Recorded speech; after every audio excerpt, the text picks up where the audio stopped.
Hello, mic sound check.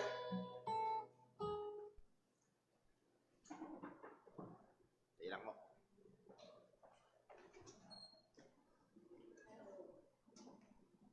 Yan.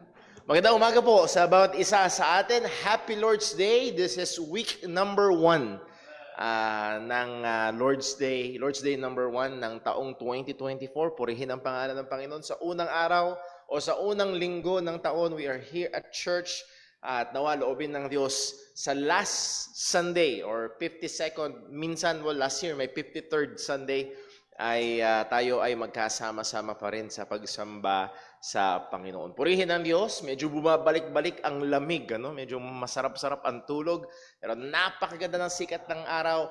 And then also kahapon, siguro yung iba sa inyo nakita na social media, ay nagkaroon ho ng outing, tinreat ng church, ang ilang mga volunteer workers ho dito sa ating church. At purihin ang Panginoon sa napakaganda at napakasayang naging fellowship. At meron kaming mga na-discovering mga talento. Hindi namin alam na si Sister Jonah pala ay nawawalang anak ni Efren Bata Reyes. Hindi, biro lang. Anyway, that's a very, very wonderful time together. At patuloy ho natin ipag-pray. At mamaya ho, pagkatapos ng ating worship service, magkakaroon tayo ng panumandaling church meeting para lang alam natin yung mga bagay na gagawin natin dito sa church, mga brand new and recurring or other opening ng mga ministries na available. So pag-pray ho natin yan at nawaho sa lahat ng ito ay maluwalhati ang Panginoon. So let's start sa atin hong umaga, sa ating Sunday School. Tingnan natin ating tagapagpaawit.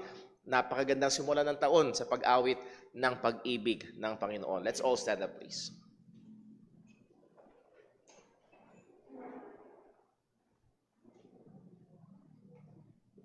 Magandang umaga po sa ating lahat. Tayo po umawit sa Panginoon. Awitin po natin, My Savior's Love.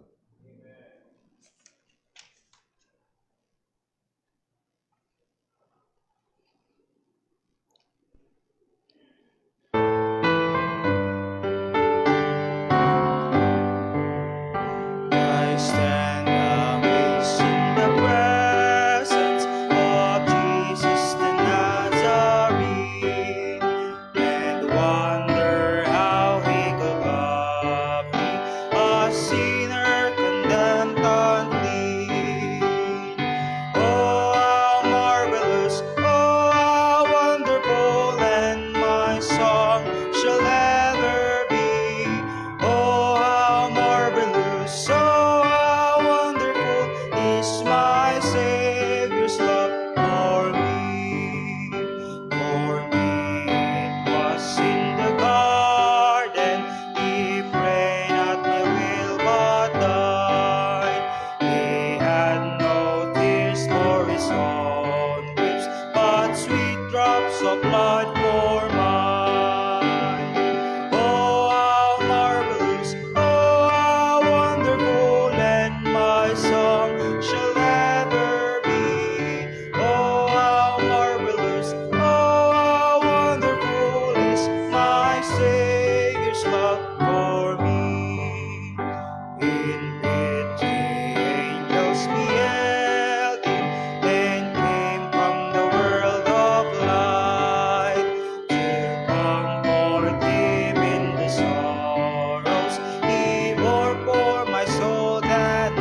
Nagsipon na po lahat?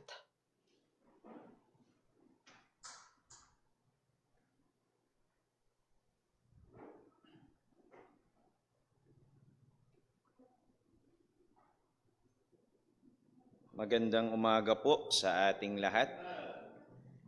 Salamat po sa Panginoon na sa unang Sunday ng taon ay narito po tayo sa ating bahay-sambahan.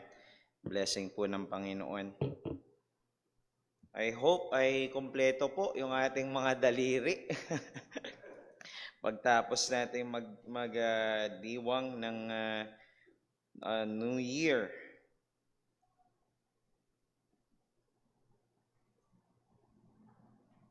Magpapatuloy po tayo sa ating lesson, pag-aaral ng ating topic na homosexuality. Ihanda ko lamang po yung ating PowerPoint saglit.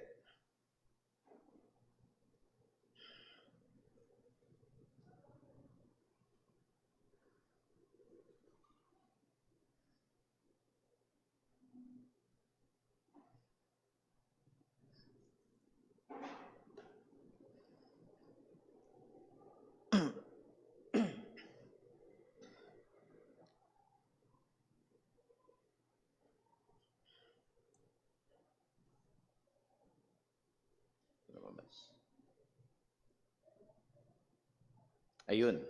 So, papatuloy po tayo sa ating lesson about understanding homosexuality and its gospel remedy. Marami na tayong mga bagay na natalakay patungkol dito, pero ang patuloy natin na natatayuan na katotohanan ay walang iba kundi merong orihinal na disenyo ang Diyos sa atin. Dahil siya ang lumalang sa atin, siya ang manlalalang, siya ang lumikha sa atin, meron siyang disenyo na iniayon o inilagay sa kanyang mga nilikha. So merong disenyo na inilagay ang Diyos sa lalaki, sa babae, o maging sa pagsasama ng kanyang mga nilikha. At walang iba nga yan, kundi ang pag-iisa o pagsasama ng isang lalaki at ng isang babae. At ang patuloy na tatayuan natin ay ang kasal ay nilikha ng Diyos, maging ang mga bagay na nakapaloob dito ay nilikha ng Diyos. At ito ay mga bagay na mabuti. Lahat ng ito ay ayon sa disenyo na inilagay ng Panginoon. Kaya nga tayo'y napunta roon sa konklusyon na ang homosexualidad ay isang kasalanan ng rebelyon. Ito'y pagre-rebelde laban sa original design of God sa gender roles, sa sex, and even sa marriage. So ito'y pagre-rebelde laban doon sa kung anumang inilagay ng Diyos na dapat na disenyo niya para sa kanyang mga nilikha. And so, last week ay pinag-aralan po natin kung paano idinidescribe ng Biblia ang homosexuality. How does the Bible describe homosexuality? So, dinaanan natin ang ilang mga talata dyan. Sa Leviticus chapter 18, verse number 22, ang sabi ng salita ng Diyos, "You shall not lie." Yung lie dyan, muli ay hindi yung lie na magsinungaling, kundi yung lie dyan ay yung sexual act. Yung pagsiping with a male, ng isang lalaki na parang ginagawa katulad sa isang babae. Bakit daw? It is an abomination. Ito'y karumal-dumal sa Panginoon. So makita natin from the scriptures, from the Old Testament pa lamang, ay matindi na yung hatol ng salita ng Diyos pagdating dito sa homosexuality. It is an abomination. Ito'y karumal-dumal sa harapan ng Diyos. At ang sabi ng Leviticus chapter 20 verse number 13, "If a man practices homosexuality," having sex with another man as with the woman, both men have committed a detestable act. It is an immoral act. Ito'y isang bagay na hindi katanggap-tanggap. Ito'y immoralidad. Ganun ito tinitignan ng salita ng Diyos. And even sa New Testament, pagdating sa New Testament, sa Romans chapter 1, verse number 27, and the men likewise gave up natural relations. Kumbaga, ginave up nila yung natural relations. Ibig sabihin, yung natural na dapat na nararamdaman ng isang lalaki, o ng isang nilikha, sa isa pang nilikha. Hindi ito base sa natural. Kaya nga ang description ni Jude sa Jude 7, ito'y sexual immorality and unnatural desire. It is against the natural desire. It is against the natural design. Even, gusto ko po makita natin that even our very desires ay kasama sa disenyo ng Diyos. Merong original na disenyo ang Diyos even in our very own desires. Doon sa mga desire ng puso natin, yung ma-in love ka sa isang tao, ito'y parte ng disenyo ng Diyos. Ibig sabihin, kasama sa disenyo ng Diyos, na ang isang lalaki ay magkaroon ng pagtangi o ng pagtingin, hindi sa kapwa niya lalaki, kundi sa babae. Ito'y kasama sa original na disenyo ng Diyos. Kaya nga itinuturing ng Biblia ito na unnatural desire. Hindi ito parte ng original design, ng natural desire dapat na nararamdaman ng isang tao. At ang sabi ng 1 Timothy chapter 1 verse number 10, it is contrary to sound doctrine. It is contrary to sound doctrine. Ito'y laban doon sa maayos, malusog na doktrina. Imagine, ganun katindi itong sin ng homosexuality na ito'y against to the sound doctrine. Na yung kasalanan ng homosexuality ay ibinibilang na nakapantay ng mga false teachings. Contrary to the sound doctrine. At ang sabi ng 1 Corinthians chapter 6 verse number 9, yung mga tao who practices homosexuality ay isa sa mga kasalanan that will not inherit the kingdom of God. Ganun kabigat itong kasalanan na ito. Kaya ganun din natin siya tinitignan. At ang problema nga, ang problema sa panahon natin ngayon is the word downplay. The word downplay, na dina-downplay sa panahon natin ngayon, ibig sabihin, pinabababaw. No? Pinabababaw nila yung issue na as if, wala naman silang sinasaktang tao eh. Wala namang naaapektuhan. Wala namang, kumbaga, nasaktan ba kayo? Diba? Kumbaga, ano ba yung church ninyo? Kung merong mga baklat tomboy dyan sa labas ng simbahan, naapektuhan ba ang simbahan? Naapektuhan ba ang society? Ganon nila ito tinitignan, na as if hindi ito big deal. As if maliit na bagay lang ito. Pero makikita natin sa patuloy nating pag-aaral, napakalawak. At mamaya nga makikita natin kung paano to describe even ng ilang mga writers, ancient writers. Isa ay sinabi niya ito'y pollution sa sarili, sa katawan, at pollution even sa environment. Ang bigat ng kanyang sinabi doon. Mamaya makikita po natin. At makita natin dito sa pag-aaral natin yung mga downplay na ginawa nila, the issue of downplaying homosexuality. At ang una na nga po dyan, ay ang sabi ng ilan, well, the Bible does not oppose homosexuality. Hindi naman against ang Biblia sa homosexuality eh. Yan ang sabi nila. At ang sabi nga ng Human Rights Campaign sa Amerika, sa kanilang article, well, at the heart of the claim that the Bible is clear that homosexuality is forbidden by God, ang sabi nila, it is a poor biblical scholarship and a cultural bias read into the Bible. No, eisegesis lang daw ang ginagawa ng mga Kristiyano. Meron kasi kayong mga bias, tapos inilalagay nyo lang yan doon sa Biblia. Dahil nga, ang bias ninyo, ang pagiging bakla, pagiging tomboy ay kasalanan, inilalagay ninyo ngayon yan doon sa Biblia. Yung inyong bias, yun ang sabi nila. At ang sabi pa, sexual orientation was not understood in biblical times. Actually, meron sila ritong claim. Sabi nila na the term homosexual or homosexuality wasn't even coined until the late 19th century. Wala naman yung word na yan eh. Until 19th century, yun ang kanilang claim. Excuse po. Ngayon, kumbaga, ang gusto nilang puntuin, kulang kayo sa pag-aaral. Mali yung ginagawa ninyong mga Kristiyano. Na kumbaga parang tayo pa yung mali sa pag-aaral ng salita ng Diyos. Ano? Na imagine the Human Rights Campaign, sino ba itong mga ito?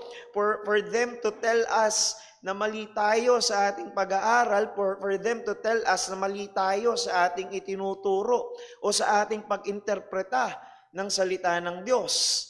Sabi nila, wala naman yung word na yan eh. Ano? Sabi nga natin sa King James, wala itong word na ito, itong homosexuality. Ang ginamit sa King James, doon sa binasa natin kanina sa 1 Corinthians, chapter 6, ay yung word na effeminate. Bakit? Dahil ang King James na-translate during the year 1600s, 1611. Tapos nagkaroon ng mga revision, 1769, 1812.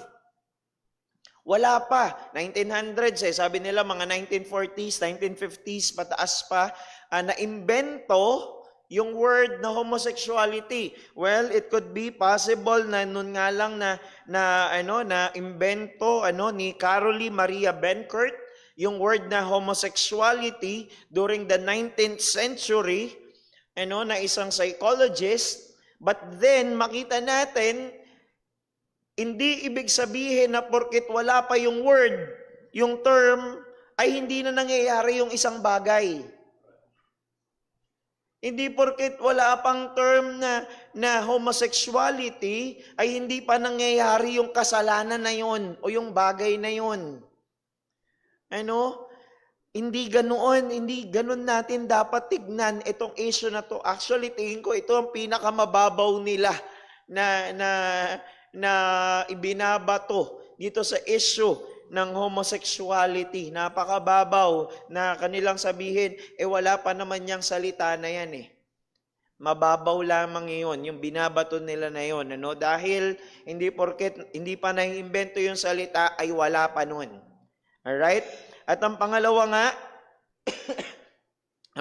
nga dyan, the term homosexuality is a poor biblical translation. At nakaraan nga, nagpalabas tayo ng isang video ni Father Joseph Lagumbay na ang sinasabi niya, yung arsenokoites, nung sa binasa nating verse kanina sa 1 Corinthians chapter 6, yung arsenokoites na word sa Greek, ang sabi niya, hindi naman yan homosexuality.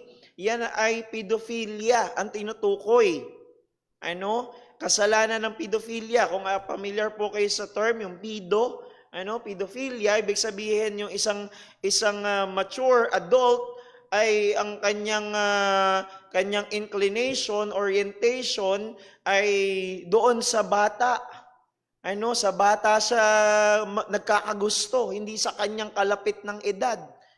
At hindi ito yung parang 5 taon lang o talagang ang mga pedophilia ay isipin ninyo, mga nasa 40 years old, mahigit, tapos ang gusto niya ay nasa mga 12 anyos.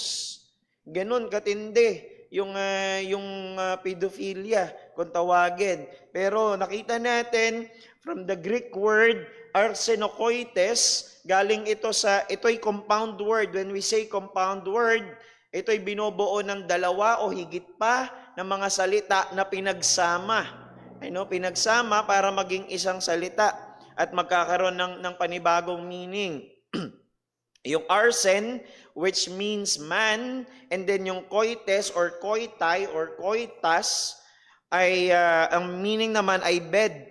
Kaya ang pag pinagsama mo yan, ang ibig sabihin na niya is men who bed with other men. Lalaki na sumisiping sa ibang lalaki.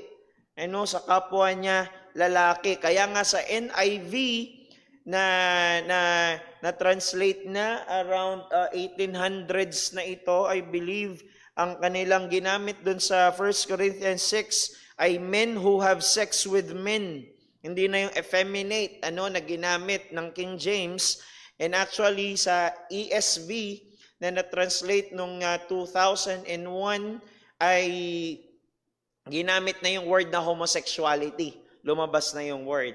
And so now, ito yung pag-aaralan natin na isa pang downplaying, isa pang binabato nila na issue pagdating dito sa issue ng homosexuality. Ang sabi nila,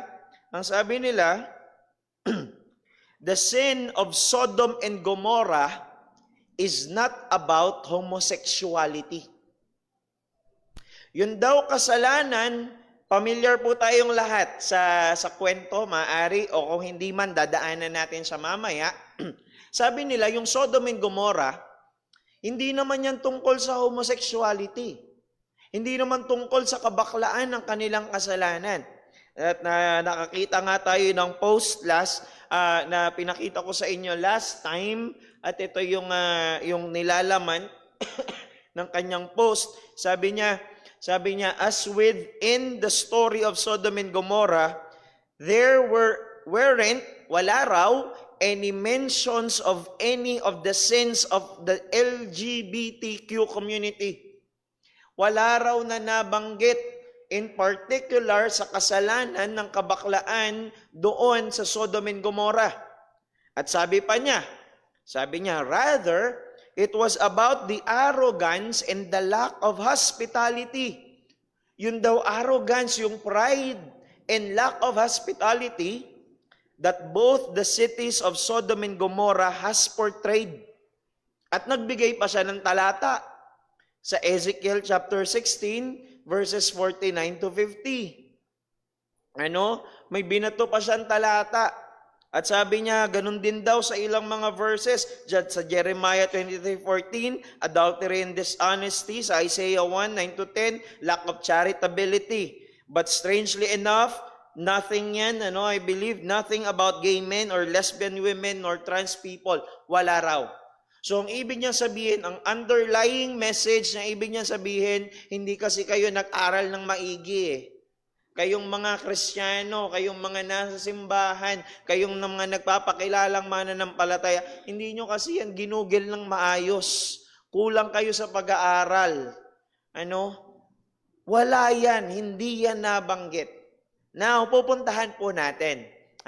Isa sa mga verses na kanyang binato is from Ezekiel 16 verses 49 to 50. Ang sabi ng Ezekiel 49, behold, this was the guilt of your sister Sodom. Ito daw yung kasalanan ng Sodom. Ang sabi ng talata? She and her daughters had pride. May pride. Excess of food. Marami raw silang pagkain. Prosperous daw sila. But did not aid the poor and needy.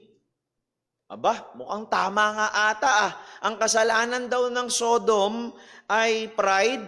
Arrogance, pride. At bagamat marami daw sila, sagana sila sa pagkain, sagana sila sa yaman, hindi daw sila tumutulong sa mahihirap, sa mga nangangailangan. At ano bang sabi ng Jeremiah 23 verse 14? Yung binasang talata kanina, binigay niyang talata, I have seen also in the prophets of Jerusalem an horrible thing. They commit adultery and walk in lies. They commit adultery. They walk in lies. Mga sinungaling sila. Mga ngalunya, yung mga yan. They strengthen also the hands of evildoers, that none doth return from his wickedness. They are all of them unto me as Sodom. Ganon din sila, katulad ng mga nasa Sodom, sabi niya, sabi ng talata, and the inhabitants thereof of Gomorrah. So makita natin, ito daw yung mga kasalanan. Sabi kanina sa Ezekiel, pride, pride, tapos hindi sila tumutulong, yun yung kanilang lack of hospitality. Actually, pag pinag-aralan natin, sa Sodom daw, yung mga tao doon, sa Sodom and Gomorrah, ayaw nila ng mga taong labas. Ng mga, kumbaga, mga bumibisita sa kanilang lugar. Kumbaga, hindi sila welcoming. Hindi sila welcoming. Ganyan ang practice doon sa Sodom. At makikita natin yan mamaya. Now, puntahan natin ngayon yung kwento mismo ng Sodom and Gomorrah muna. Puntahan natin ano bang sinasabi ng talata. Alright? Para po mas masundan natin yung kwento, ay yung Tagalog na translation ang kinuha ko. I hope lang ay nababasa ninyo, pero hinati-hati ko naman siya base doon sa part.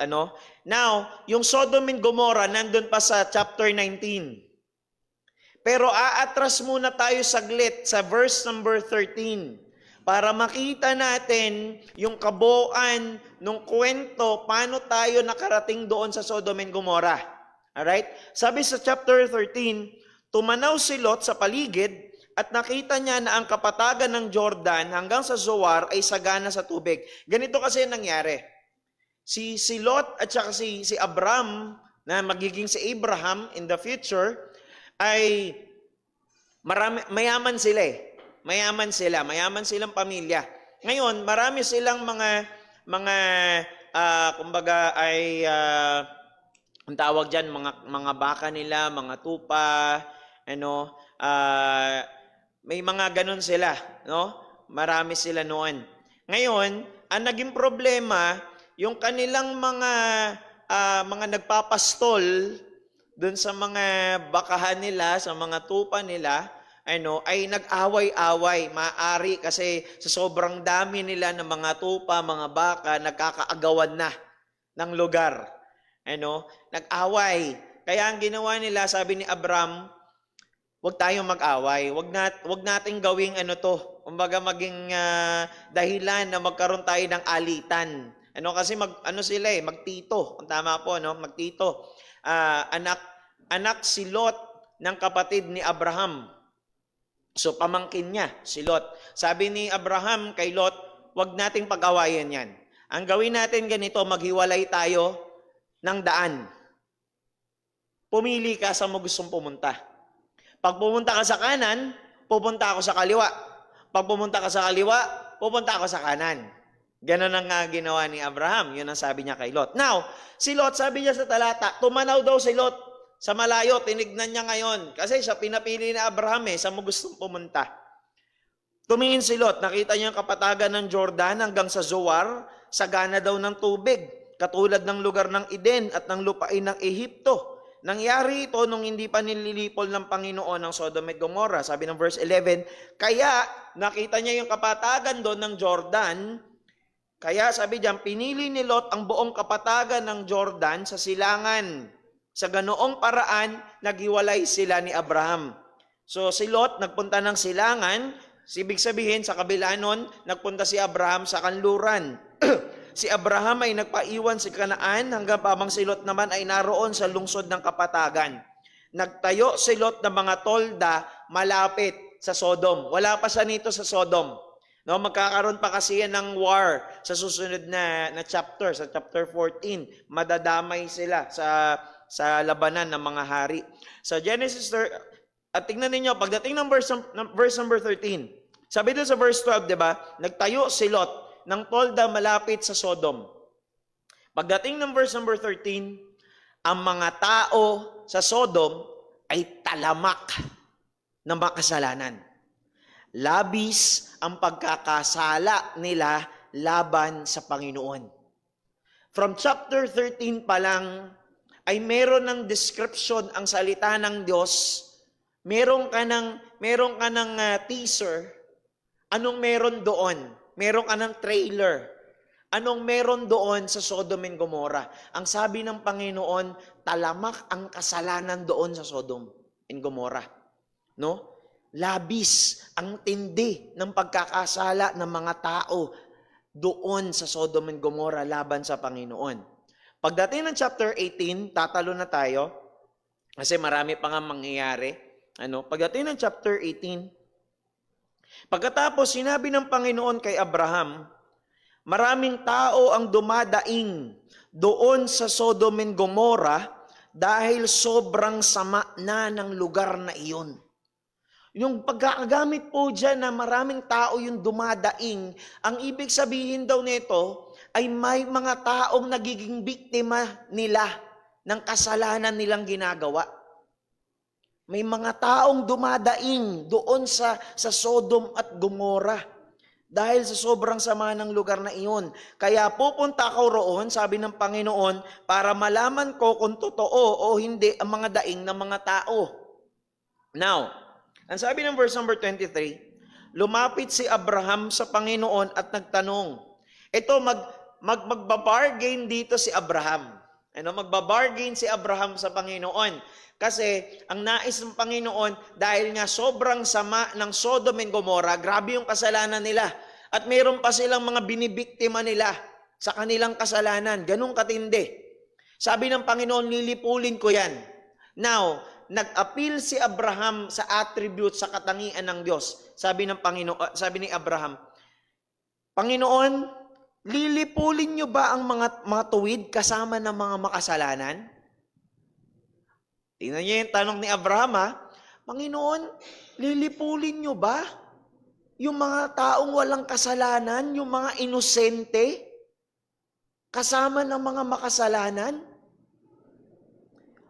Ngayon, nag-bargain siya. Sabi niya sa verse number 24, kung mayroon kayang 50 na matuwid, 50 na makasalanan doon sa Sodom and Gomorrah, lilipulin niyo pa rin po ba ang buong lungsod?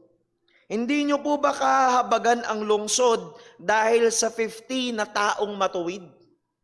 No? Kumbaga, nag-a-appeal dito si Abraham sa katangian ng Panginoon. Lord, matuwid ka eh. Hindi mo parurusahan yung matuwid. Hindi mo parurusahan yung taong walang kasalanan. Na totoo naman. Totoo naman. Dahil matuwid ang Diyos. Hindi siya yung magpaparusa dahil gusto niya lang. No? Kaya nga naalala ko nung minsan mayroong nagtanong, parurusahan ba ng Diyos yung mga inosente? Paano daw yung mga bata? Ganyan. Kasi inosente pa sila. Teka, lahat ng tao nagkasala. Sabi ng Biblia, walang inosente. So naipag-bargain si Abraham dito, Lord, paano kung may 50 akong makita? Paano kung may 50? Ang sabi niya pa, sabi niya pa sa Panginoon, hindi po kapanipaniwala na lilipulin ninyo ang mga matuwid kasama ng mga kasalanan. Hindi ako maniniwala, Lord. Nalilipulin ninyo yung mga matuwid, yung mga walang kasalanan kasama ng mga makasalanan. Natotoo naman. At sabi niya, hindi po maaaring pare-pareho ang pakikitungo nyo sa kanila. Kayo po na humahatol sa buong mundo, yung justice ng Panginoon. Nag-a-appeal siya sa justice ng Panginoon. Hindi po ba't dapat gawin ninyo kung ano ang tama? Hindi ba righteous kayo? No? Ano bang tama? Parusahan ng makasalanan, iligtas sa mga matuwid. Now, sabi niya, sumagot ang Panginoon. Kung may makita may makita akong 50 na matuwid doon sa Sodom, hindi ko lilipulin. Hindi ko lilipulin. Basta lang, at least merong 50. Ngayon, medyo napaisip. Actually, pag binasa niyo mga susunod na talata, hindi na natin babasahin isa-isa, napaisip si Abraham. Sabi niya, Lord, kung may 40 kaya, may 40. Binaba niya. May 40. Kasi siguro tumingin siya sa Sodom and Gomorrah, baka di umabot. Lord, kung may 40 kaya, may 40. Tapos siguro, tinignan niya ulit, Lord, 30 kaya, 30. Kung may 30, Palaging sagot sa kanya ng Panginoon, yung may 40, sabi ng Panginoon, sige, kung may 40 kang makita, hindi ko lilipulin. Lord, 30 na lang kaya. Sige, kung may 30 kang makita, hindi ko lilipulin. Bumaba pa ulit, bumaba pa. Lord, kung meron ng 20, may 20 akong makita. Sabi ng Panginoon, sige, kung meron kang 20 na makita, hindi ko lilipulin. Lord, 10 kaya, 10. Kung meron kang 10 na makikita, hindi ko lilipulin. Kung tama pagkakalala ko, parang 5 ata yung pinakamababa na bargain, ano? Hanggang 5. Sabi ng Panginoon, kung may makita ka na 5, hindi ko lilipulin. Bakit? Dahil matuwid ang Diyos eh. Matuwid ang Diyos. Ang parurusahan niya, yung makasalanan. Hindi niya parurusahan ang matuwid. At ang sabi ng Panginoon, for the sake na mga makikita mo na matuwid, hindi ko parurusahan, hindi ko lilipulin ang Sodom and Gomorrah. But we know kung ano nangyari sa story. Nilipol ng Panginoon ang Sodom and Gomorrah. Dahil kahit isa, sabihin na natin, ay walang natagpuan na inosente sa kanila. Lahat sila ay makasalanan. Now, sabi doon, sa verse number 32, muling nagsalita si Abraham, Panginoon, wag po sana kayong magagalit. Ay, ito na pala yung huling tanong. 10 pala yung last, sorry, 10. Sabi niya, wag po sana kayong magagalit. Huling tanong ko na po ito. Halimbawa, 10 na lang po ang makita niyong matuwid. No, sumagot ang Panginoon sa kahuli-hulihang pagkakataon, hindi ko pa rin lilupulin ang lungsod alang-alang sa 10 matuwid. Hanggang sa 10. Now, pagdating sa chapter 19, ito na ngayon yung kwento ng Sodom and Gomorrah. Nandito na tayo ngayon. Narito na si Lot, nasa loob na siya ng bayan, ng lungsod ng Sodom and Gomorrah. Ito yung kwento. Magdidilim na nang dumating ang 2 anghel sa Sodom. Meron 2 anghel na dumating sa Sodom. Nakaupo noon si Lot sa pintuan ng lungsod. Pagkakita ni Lot sa kanila, tumayo siya at sinalubong sila.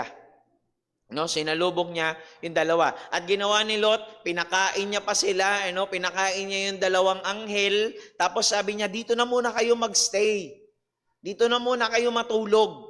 Sa tinutuluyan namin. Now, pagdating ng verse number 4, nung matutulog na sila, nang mahihiga na sila para matulog, dumating, nung matutulog na sila, dumating ang lahat ng bata at matatandang lalaki. Take note, no? Kinulayan ko po yan para makita natin. Dumating daw, nung matutulog na sila, dumating yung mga bata at mga matatanda na mga lalaki. Mga lalaki, ng Sodom, at pinaligiran nila ang bahay ni Lot. Pinaligiran nila yung bahay ni Lot. Tinawag nila si Lot at tinanong, nasaan na ang mga panauhin mong lalaki na dumating ngayong gabi? So yung 2 anghel na dumating, nag-anyong tao, at ang itsura nila nung sila'y nag-anyong tao ay mga lalaki. At nakita sila ng mga tao doon sa Sodom. Ang sabi nila, nasa na yung mga bisita mo? Nasa na yung mga bisita mo, mga lalaki? At ang mga naghahanap, lalaki. Anong sumunod? Palabasin mo sila rito dahil gusto namin silang sipingan. Kita nyo, dito palang malinaw. Ang gusto nilang gawin, again, yung mga sumugod, mga lalaki. At ang nakita nilang dumating na mga anghel, anong anyo? Lalaki. At anong gusto nilang gawin? Sipingan. Yung kapwa nila, lalaki. Hindi naman nila alam na anghel yun eh. Hindi naman nila alam eh. Maari si Lot, maari alam niya, pero yung mga tao doon, hindi naman nila alam. Alam lang nila, lalaki yun. At yun ang tulak ng kanilang laman. And actually, part ito, sabi ko nga, sa culture ng Sodom, at isa ito sa binabato nila, kaya lack of hospitality ang sinasabi nila. Hindi kasi sila hospitable eh. Bakit? Kasi ang Sodom, ang isa sa mga nang ginagawa nila kapag may mga taga doon, ang ginagawa nila um, ta- kaya 'di ba kanina may mga nagka-cry, no? Kumbaga may mga dumadaing kasi nangre-rape sila. Lalo kapag may mga napunta doon sa lugar, ginagahasa nila. Ganun ang nangyayari or pinapahiya talaga nila. Ganun sila katindi itong lugar na ito ng Sodom and Gomorrah. Kaya yung sinabi ng Panginoon na labis ang kanilang kasalanan doon, talagang matindi. Yung kasalanan na kanilang ginagawa, imagine. At ito ang gusto nilang gawin. Ito ang gusto nilang gawin, sipingan. At kung makikita natin sa term natin sa panahon na to, dahil ang daming nagdatingan, parang gang rape ang mangyayari na gagawin nila. Imagine, nagdatingan, even yung mga bata-bata, mga binata ito, mga lalaki rin, at mga matatandang mga lalaki ay nagsuguran doon sa bahay ni Lot dahil may nakita sila na bisita ni Lot ang mga lalaki. At actually, ang sinabi doon sa English, sa King James, doon sa last part, were the men which came into thee this night, bring them out unto us that we may know them. Pabinasa nyo kasi yun sa King James, ang mababasa nyo, know them.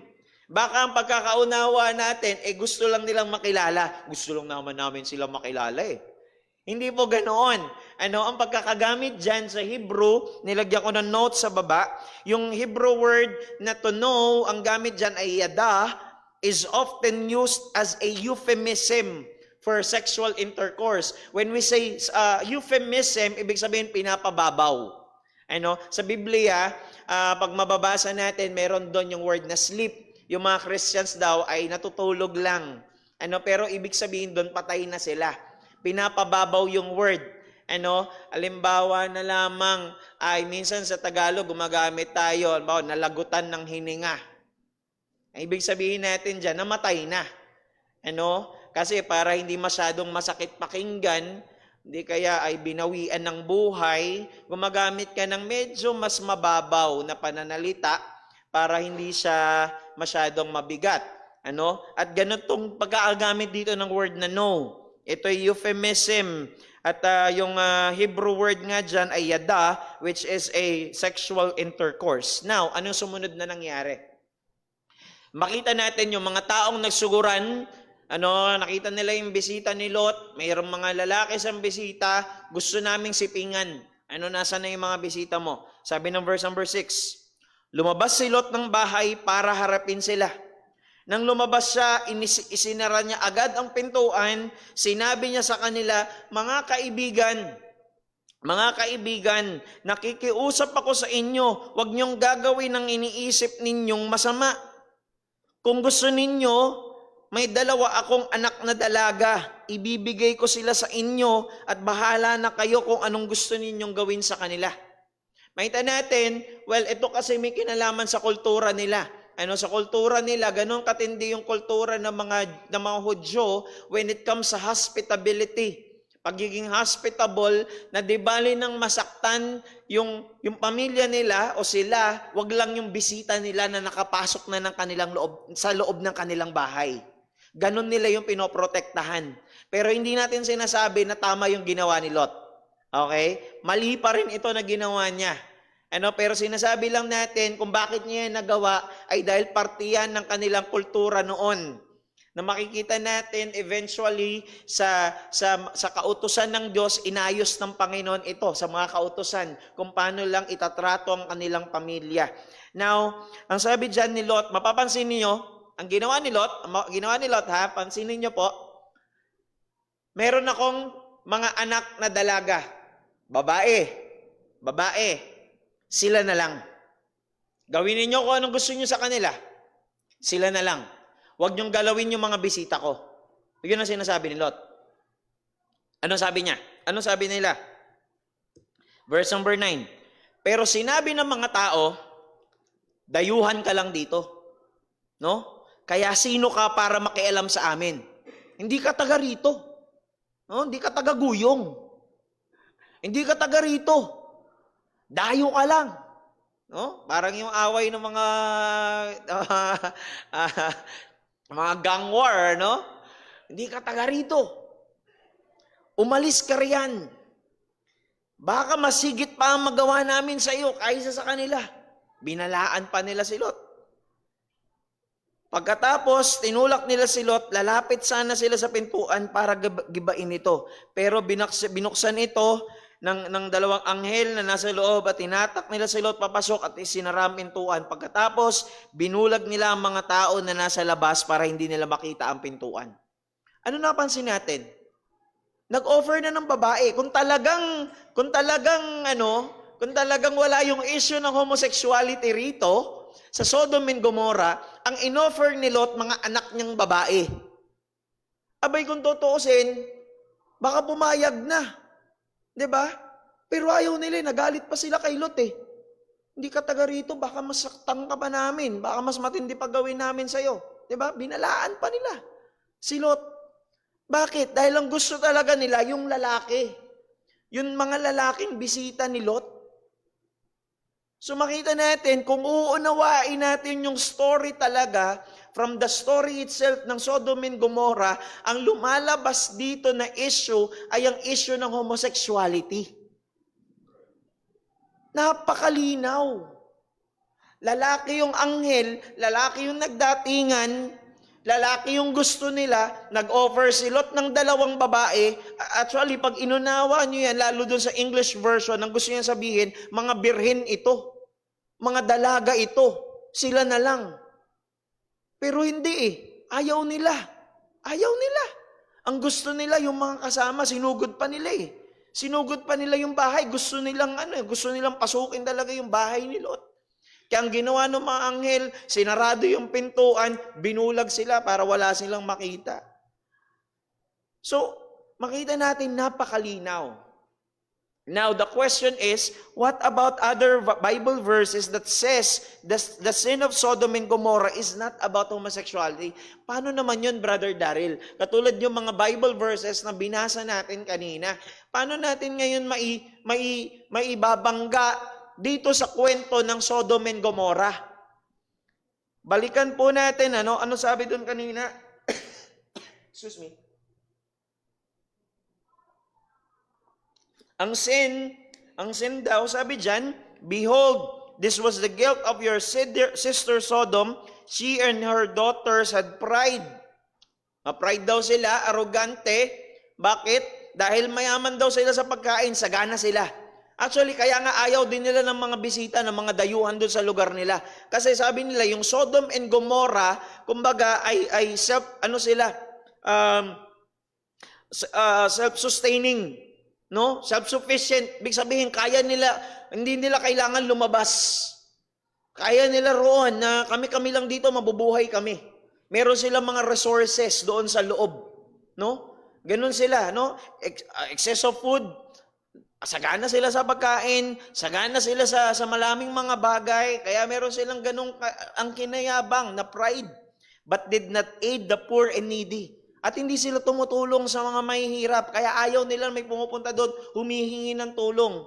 Ang ginagawa nila, kung anumang sasaktan nila o panggagahasa o kung anumang kasalanan na gagawin nila pag may nakapasok doon sa kanila.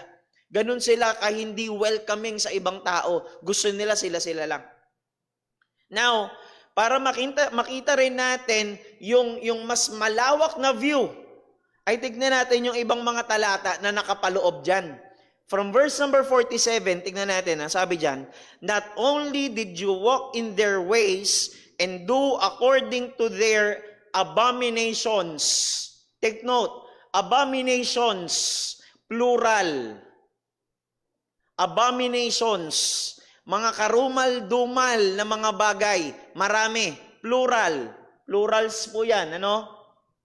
Sabi dyan, plurals yan. Within a very little time, you were more corrupt than they all in all your ways. As I live, declares the Lord. Yun yung binasa natin kanina, Sister Sodom and your daughters have not done as you and your daughters have done. 49, yun yung binasa natin. Pagdating ng verse number 50, they were haughty and did an abomination before me. So I removed them when I saw it. Mapapansin ninyo, dun sa una, sa verse number 47, maraming mga karumal-dumal na mga bagay. Actually, marami naman talaga na itinuring ang salita ng Diyos ng mga abomination. Marami. Hindi lang homosexuality. Of all the abominations, merong siningle out and did an abomination. Meron silang ginawa na isang karumal-dumal na bagay na kasama doon sa marami. Nakita nyo po?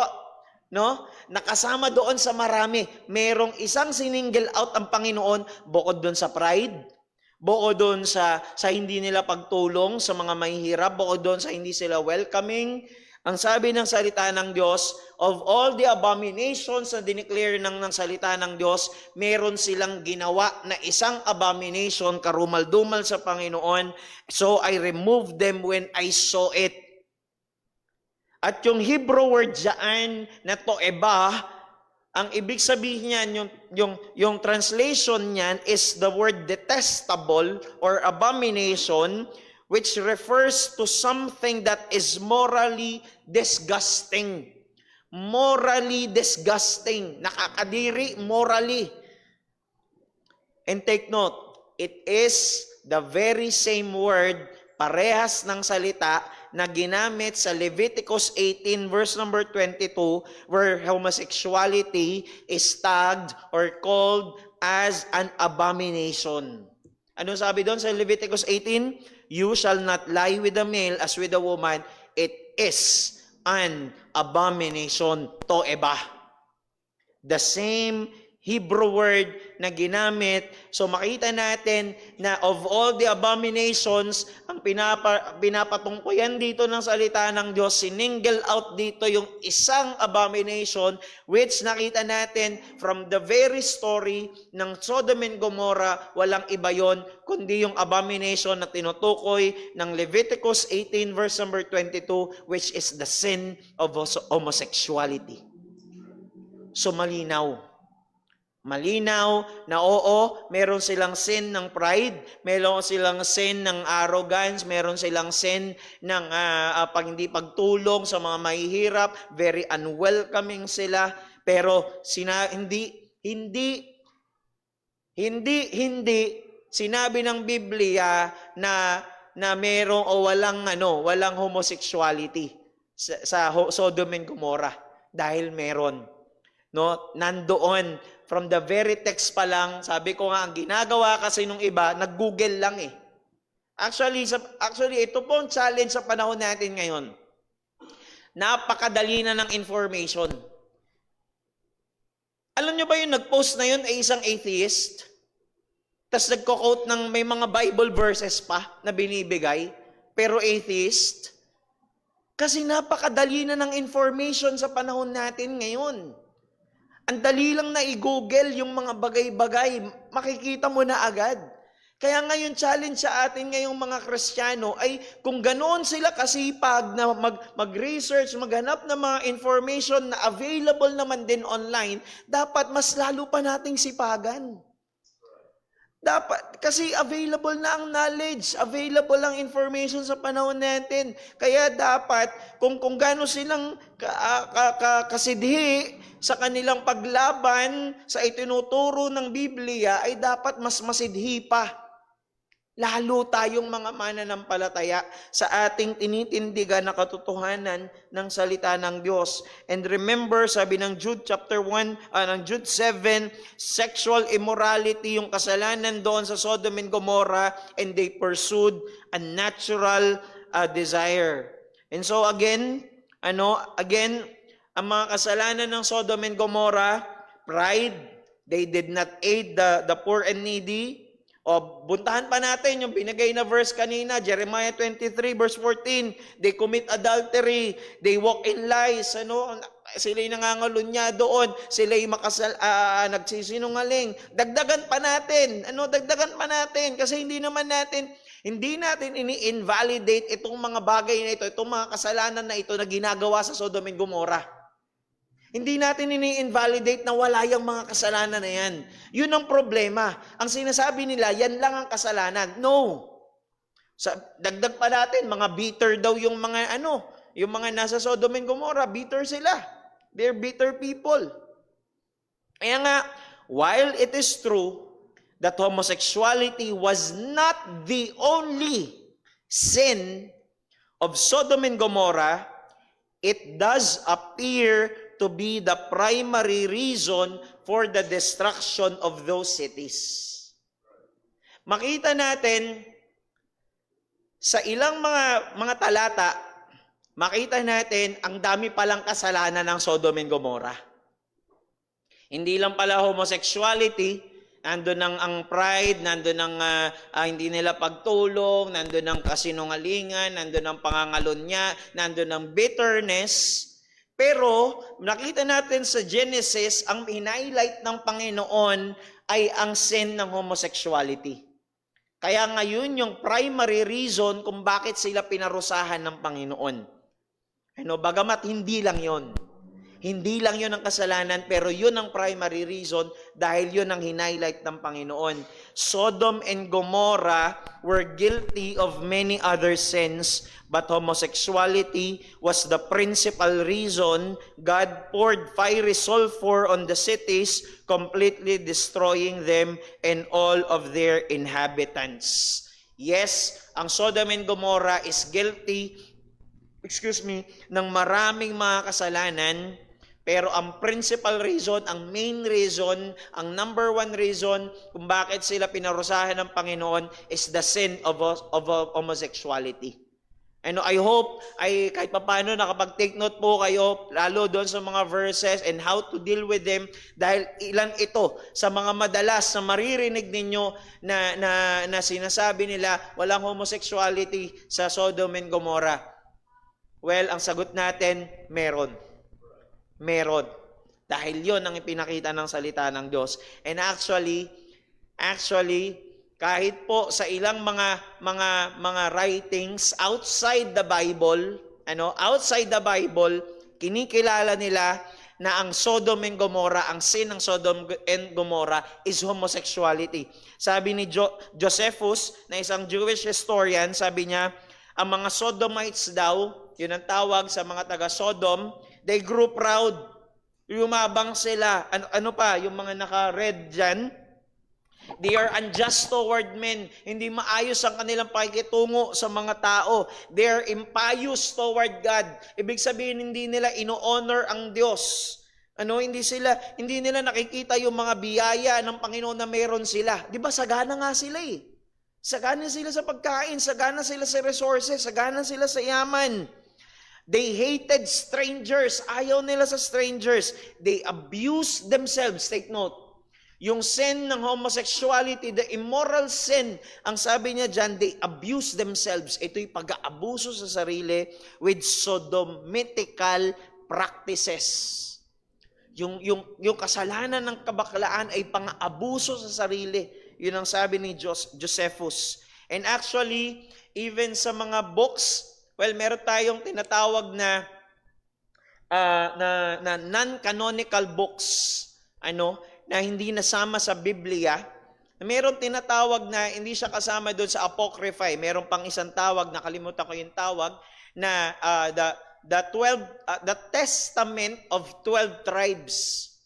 Yung 12 patriarchs. Ang sabi nila, ito daw yung mga last, according sa Jewish traditions, ito daw yung mga last words, kumbaga, ng mga 12 sons ni Jacob.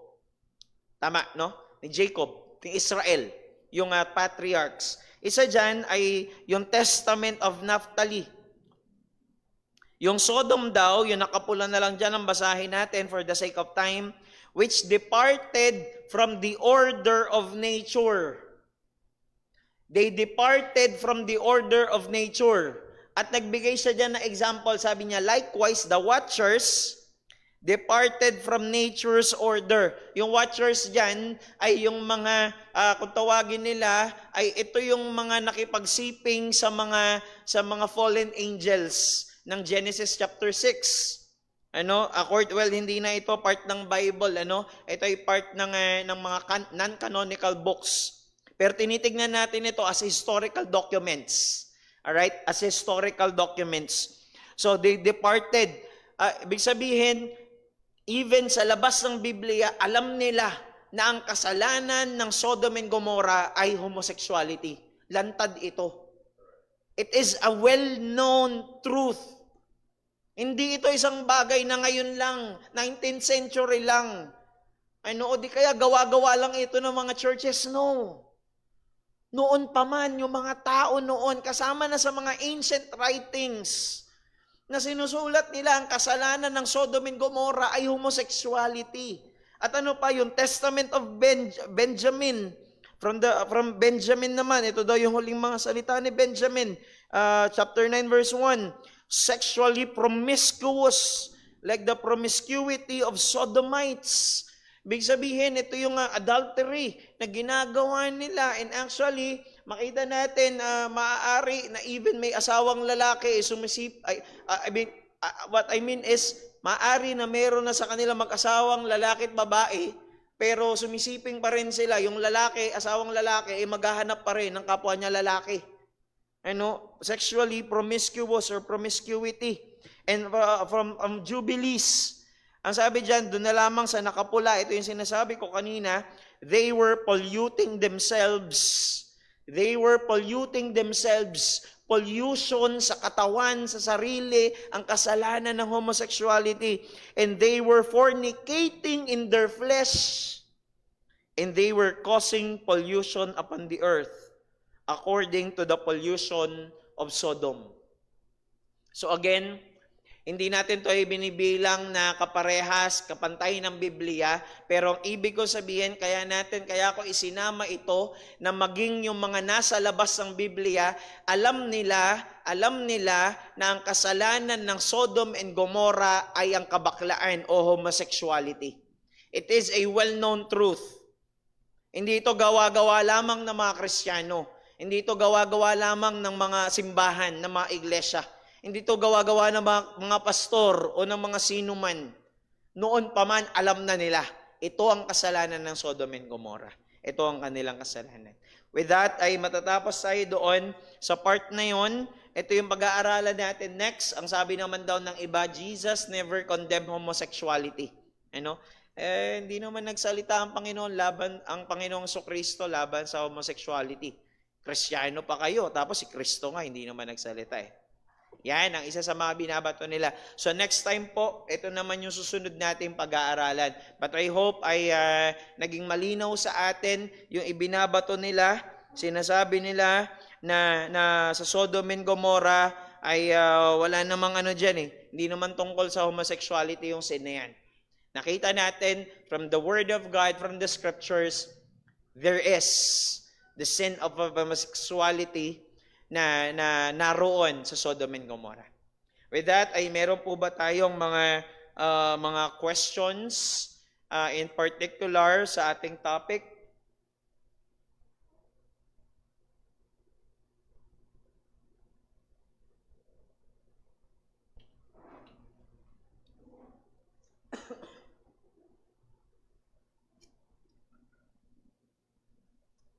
Any questions po in particular sa ating topic?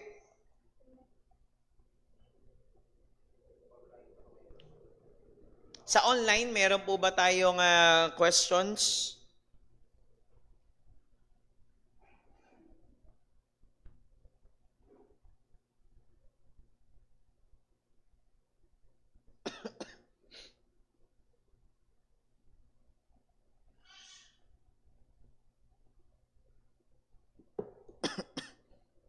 Meron po ba sa mga kasama po natin dito sa church?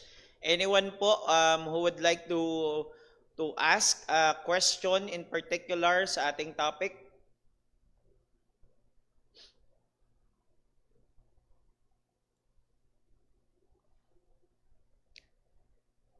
Kung wala po, meron nag-text. I believe si Brother Boy. Meron siyang dalawang question. Yung unang question na rito, ay pwede bang tunay na Kristiyano Pwede bang ang tunay na Kristiyano ay nagpapantasya ng kabaklaan o katomboyan? Excuse me. Kung hindi naman daw ito actually ginagawa. Hindi daw ito considered na kasalanan. Pwede bang ang tunay na Kristiyano ay nagpapantasya ng kabaklaan o katomboyan? Kung hindi naman daw ito actually ginagawa, hindi daw ito considered na kasalanan. Well, again, sa nakaraan po nating pag-aaral,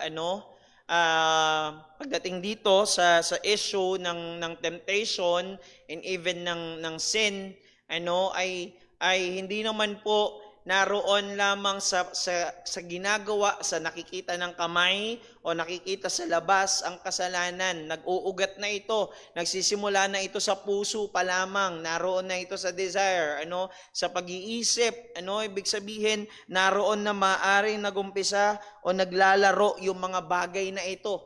Maging yung kasalanan ng kabaklaan o ng katomboyan na maaring naglalaro pa rin sa isip. Maaring naglalaro pa rin sa isip ng maaring isang tunay na mananampalataya na even until now nag-struggle pa sa ganong kasalanan. Parang kahapon lamang, though hindi ko na babanggitin in particular, ay merong isang pastor na meron siyang background na siya ay dating bakla. At even sa kanyang pagkilos, sa ngayon, bagamat naging pastor na siya, naging mananampalataya, yung kilos niya, yung pananalita, ay malambot pa rin. Hindi na nawala. Kumbaga, dahil ilang taon niya yun na binakli ang kanyang pananalita, ang kanyang galaw. Hindi madali na maaari. Hindi ko alam kung merong labanan sa isip niya pa. Hindi ko alam. Pero ang ibig ko lang sabihin, kaya ako ginamit yung example na yun, ay maaari na maaring nasa punto ka na isa ka ng tunay na mananampalataya, pero yung dating mga kasalanan, maaring ay ginagamit pa rin ng dyablo na tukso sa atin. But then again, ang sinasabi nga natin, maging sa nakaraan at maging sa tinuturo natin dito, ay dapat mayroong pakikibaka doon sa kasalanan. Naalala ko, sabi ni Brother Paul doon sa camp or sa youth con ba yun, sabi mo, patingin ng sugat. Patingin ng sugat. Kumbaga, patingin ng pasa. Yun ata ang ginamit ninyo. Kumbaga, merong tukso ng kasalanan, maaring dumadaan pa rin yung sa kaisipan. Dumadaan pa rin sa kaisipan yung mga kasalanan na iyon. Pero ang tanong nga, meron bang pakikipaglaban?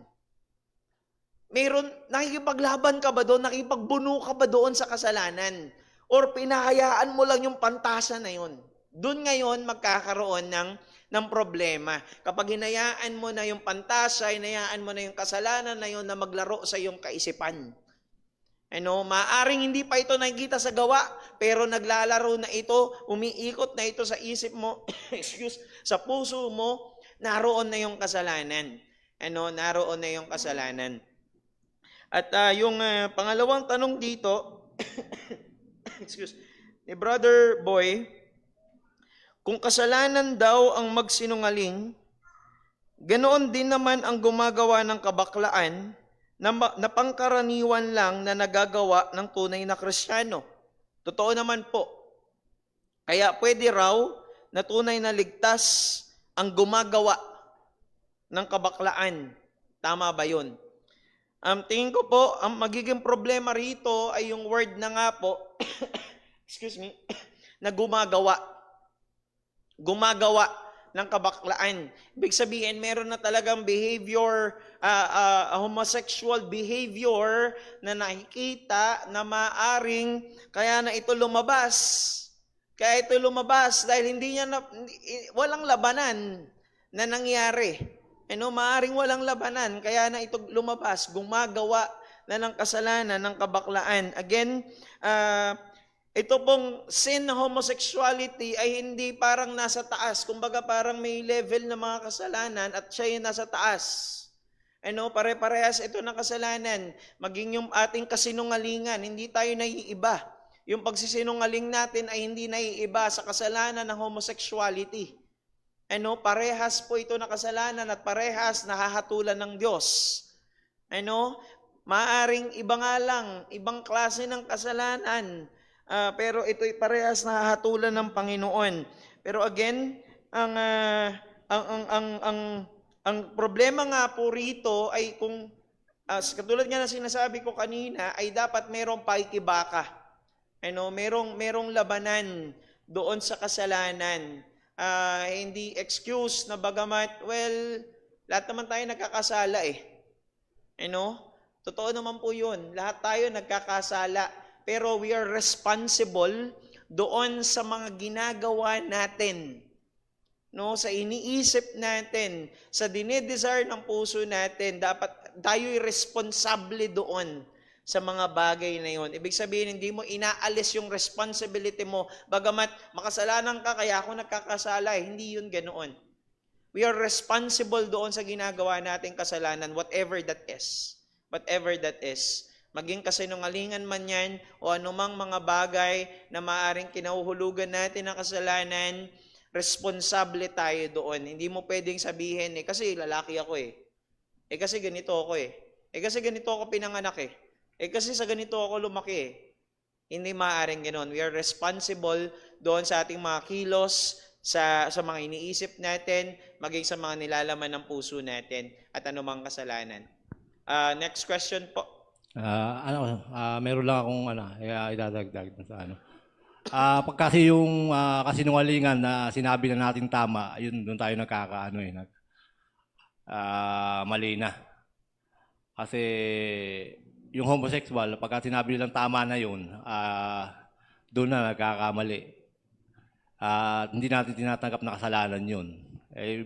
Alam natin, lahat tayo nagkakasala, nagkakasinungaling, galit tayo. Pero hindi natin sinasabing tama yun. Pwede natin yung pagsisihan sa Panginoon. Kung homosexual, sabihin natin na, halimbawa, yung pagsisinungaling, lahat naman tayo nakakadaan sa pagsisinungaling.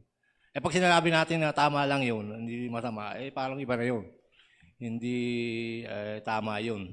Kailangan yun magsisi, kung nakapagsinungaling. Kung homosexual din, alam natin, kasalanan.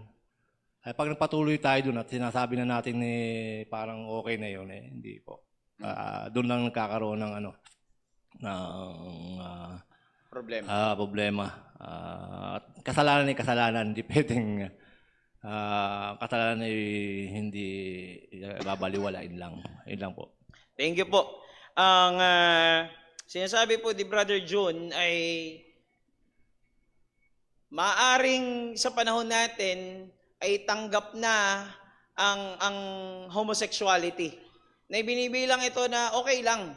Binibilang ito na tama, no? Parang ganun po ang ibig niyo sabihin. But it doesn't mean, hindi ibig sabihin nun na hindi na ito kasalanan.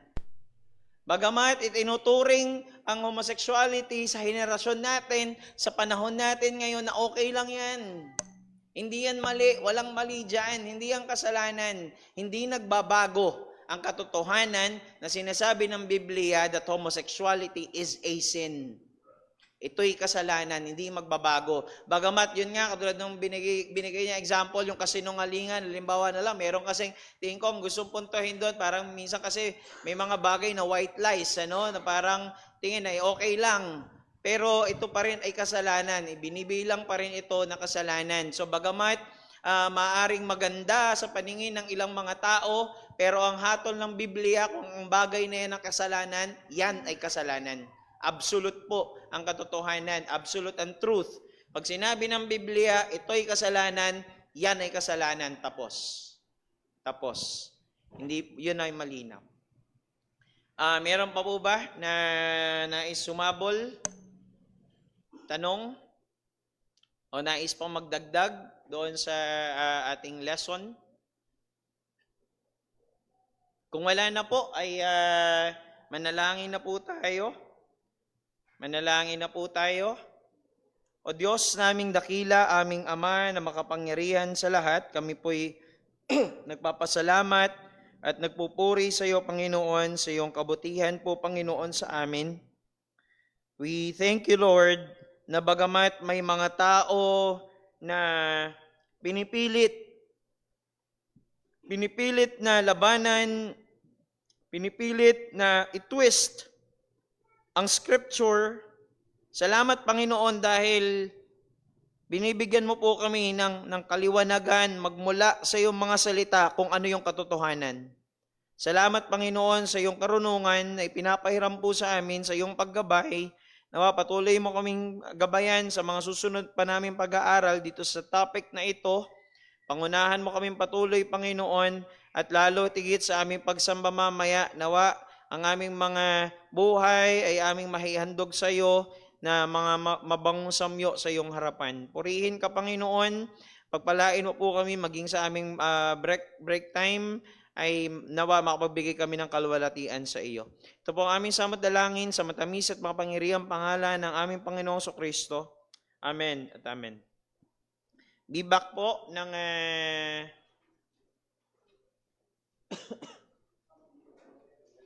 10:10. Be back po ng 10:10, so we have 15 minutes po para po mag-break time.